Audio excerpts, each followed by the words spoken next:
मैं तो राजनीति को एक कोयले की खान मानता हूँ, जिसके अंदर व्यक्ति गया है। और हैं जी, राम मंदिर केवल राम मंदिर मुद्दा नहीं है, राम मंदिर बन चुका है, अब वो मुद्दा नहीं रहा। मुद्दे तो आगे और हैं। जो नॉन वेजिटेरियन है वो मेरे लिए हिंदू में नहीं है, कागजी हिंदू है वो सिर्फ। जो हमारे देश की सिविल सोसाइटी है, सिविल सोसाइटी यानी कि सभ्य समाज, हमारा देश जो है त्योहारों वाला देश है, ठीक है। हमारे पास तो इतना बड़ी मार्केट है, हम खुद अपनी मैन्युफैक्चरिंग क्यों नहीं करते? तो मैं हिंदू जगाने आया हूँ, मैं हिंदू जगा कर जाऊंगा। अब क्यों ना हो? अब की बार हवा का रुख क्या है? हमारे का रुख वही है कि हमें केंद्र सरकार बनानी है, मजबूत केंद्र सरकार बननी चाहिए, मजबूत लीडर होना चाहिए जो राष्ट्र हित के बारे में सोचे, देश के बारे में सोचे, और केवल सोचे ही नहीं और उसको करके भी दिखाए।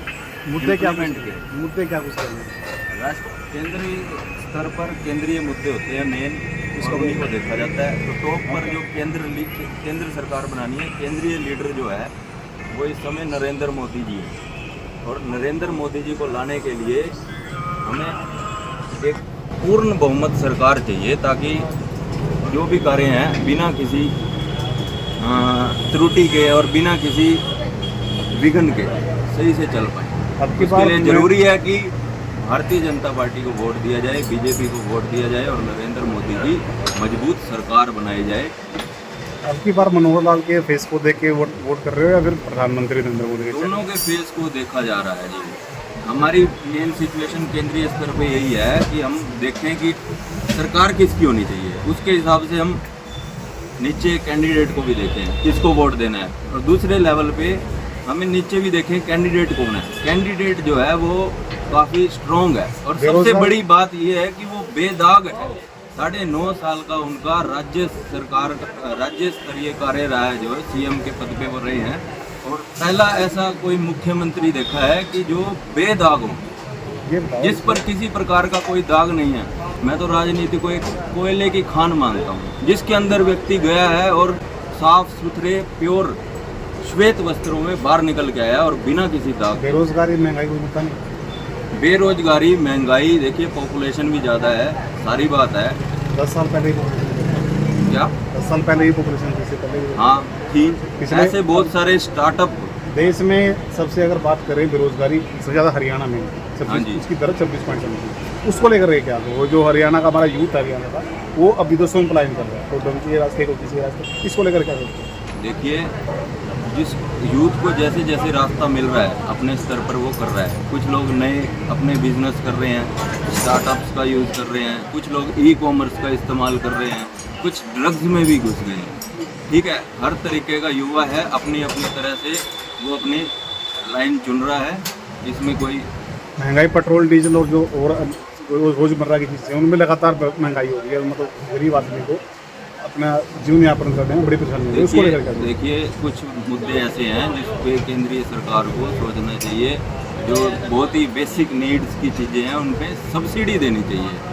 जैसे एलपीजी सिलेंडर है, सिलेंडर पर सब्सिडी दे करके उसके रेट को एक लेवल तक स्टेबल कर देना चाहिए, ना कि उसको बढ़ाया जाए। जैसे ट्रेवलिंग है, ट्रांसपोर्टेशन है, उसको अगर एक स्टेबल किया जाएगा, पेट्रोल डीजल को अगर स्टेबल किया जाएगा तो महंगाई ज़्यादा बढ़ नहीं सकती। और सबसे ज़्यादा ज़रूरत है अगर सरकार को, केंद्रीय सरकार को काम करने की, तो वो ज़रूरत है मैन्युफैक्चरिंग को बढ़ावा देने की। मैन्युफैक्चरिंग अगर आगे बढ़ेगी तभी देश तरक्की कर सकता है, देश की जीडीपी भी हो, चाहे वो रोजगार हो।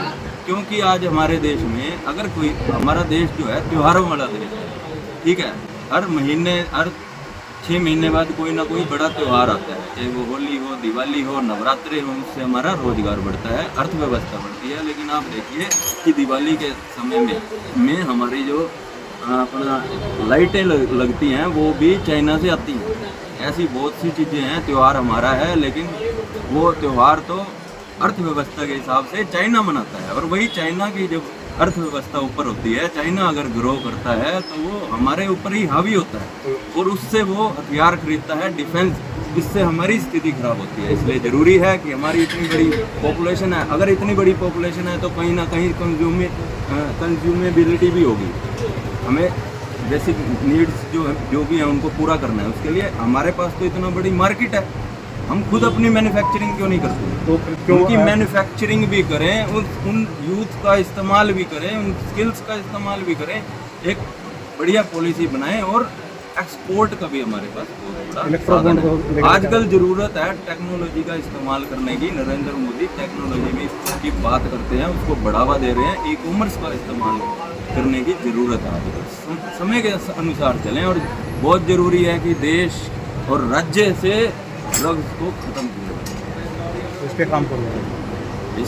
इस पर काम सरकार को करने की ज़रूरत है। उससे बहुत बड़ी ज़रूरत है कि जो हमारे देश की सिविल सोसाइटी है, सिविल सोसाइटी यानी कि सभ्य समाज यानी कि जो डॉक्टर्स हैं, वकील्स हैं, जितने भी पढ़े लिखे लोग हैं, मध्यम स्तरीय लोग, उनको आगे आना चाहिए, NGOs को आगे आना चाहिए, धार्मिक संस्थाओं को, संगठनों को आगे आना चाहिए। यहाँ मुद्दा केवल धार्मिक आधार पर हिंदू मुस्लिम करने का नहीं है, यहाँ मुद्दा है धर्म और अधर्म का। धर्म क्या है? ड्रग्स अधर्म। ये कौन कर रहे हैं?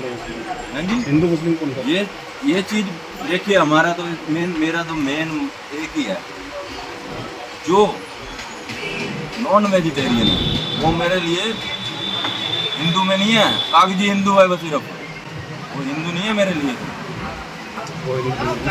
हिंदू नॉन हिंदू आप बोल रहे हो? मेरा तो सिर्फ वेजिटेरियन नॉन वेजिटेरियन है जी। हिंदू मुस्लिम कौन कर रहा है? वही देश में कौन कर रहा है? वही पूछ रहा हूँ।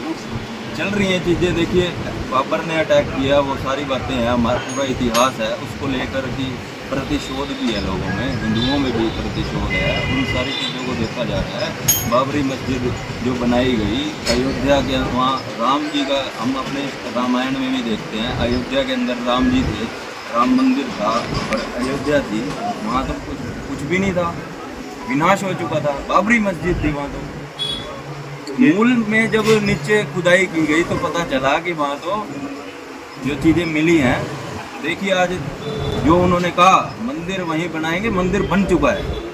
370 हटाएंगे तो 370 हट चुका है। मुद्दा आपकी बार राम मंदिर।